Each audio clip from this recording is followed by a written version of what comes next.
Crises are times, either personal crises or society-wide crises like we're facing now, when decisions with great consequences have to be made quickly, usually in the face of incomplete information, and uh, that can be overwhelming. And our lives are only as good as the decisions we make, as good as our thinking is clear and objective.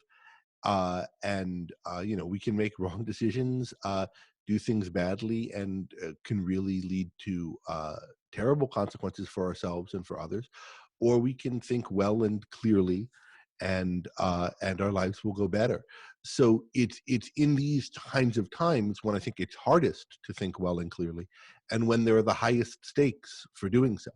So it's worth, in general, thinking about what are the special challenges to thinking well in crisis times, and how can we try to meet them.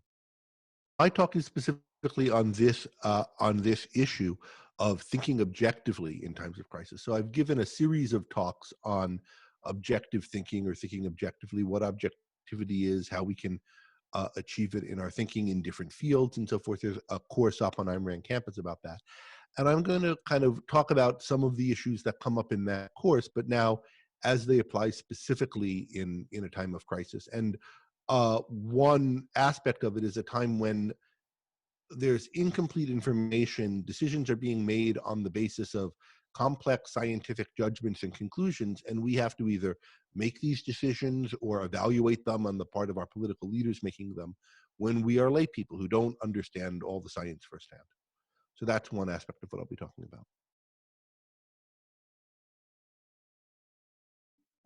The whole world is living through something disorienting and frightening, and that is going to have, and again, these great decisions are being made, and that is going to have a big impact on you one way or the other.